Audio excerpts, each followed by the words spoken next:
We have Michelle Malkin who is here, and I want to start with Michelle. On this one clip, we have three people that were with Obama, and they're really going to him like he's the Messiah. Listen to these three people at a press conference or at a rally this week. Usually what happens is when you apply for governmental assistance, they say, well, you make too much money.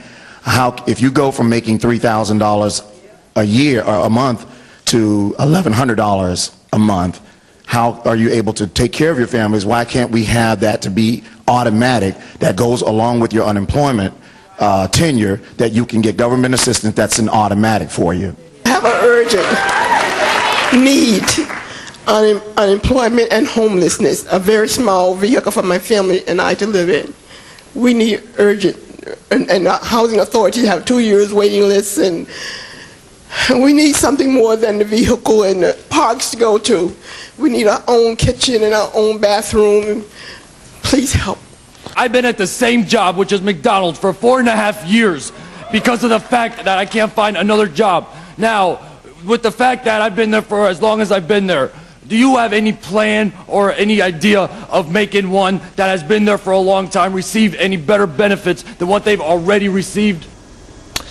Michelle, who have we turned into? This was like a revival meeting, Glenn, and I'm appalled that the culture of entitlement has exploded so much that people don't think twice when these audience members go seeking absolution and all sorts of manna from heaven from the President of the United States. And I give all due credit to South Carolina Governor Mark Sanford for coining the perfect phrase for this economy. He called it the savior-based economy. And I think that video clip pretty much summed it up there. But you know, I started the show with one of the principles that I've been talking about that can solve all of our problems if you just understand these 9 principles. And one of them is the government works for me. These people understand that as the government's going to work for me, giving me free stuff. I want free stuff. That's not what we've ever been before. And the first guy where he says, hey, you know, I'm only getting $1,000, but I got $3,000 worth of expenses. Isn't there something automatic we can do? My gosh, I can't even imagine asking that. Yes, we have become a nation of moochers, and I made this observation back during the campaign when we saw a very similar video clip, which I know you've played on your radio show and which has been played on Fox News a lot, of another Obama supporter, Peggy Joseph, also from Florida, coincidentally, there's something in the water there, who hailed Obama for being the one who was going to fill her gas tank and pay her mortgage. We have the clip. You got it? Roll the clip. It's amazing. It was the most memorable time of my life. It was a touching moment because I never thought this day would ever happen. I won't have to worry about putting gas in my car. I won't have to worry about paying my mortgage. You know, if I help him, he's going to help me. If I help him, he's going to help me. I don't have to worry about paying my mortgage or putting gas in my car. That's right. Loaves and fishes multiply, pork and Kool-Aid falls from the sky. Well, Michelle, here, let me give you 2 quotes. Thomas Jefferson said, democracy is in danger when you give those who don't work. You take away, democracy will cease to exist when you take away from those who are willing to work and give it to those who don't.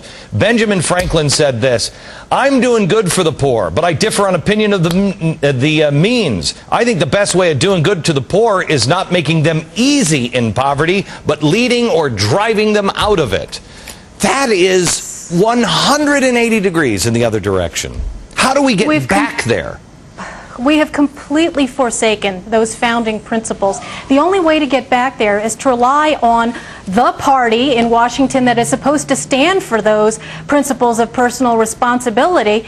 And you know, that's what the Republican Party was supposed to stand for. But as I pointed out over the last several weeks, Glenn, look at them. They are just as in bed with the Democrats on this idea that housing should be enshrined as some sort of civil right, and that the property value preservation of others is my problem. That is not my problem. It shouldn't be, and there are not enough lawmakers in Washington who are willing to stand up and say that. You know what? Here's the problem.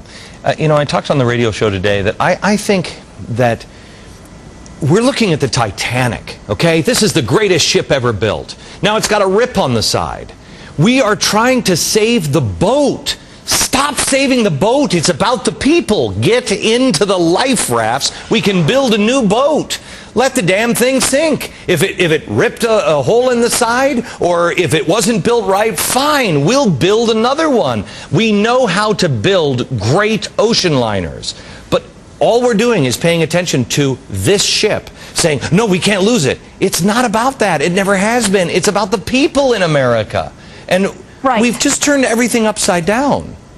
Right, and even worse, their policy is to take big chainsaws and make that hole even bigger. You know, we're so focused right now on this stimulus bill. I think we need to look ahead a little bit and see what Tim Geithner has down the line in terms of expanding the government's role in meddling in the housing market. It's coming. It's coming. Thank you very much, Michelle.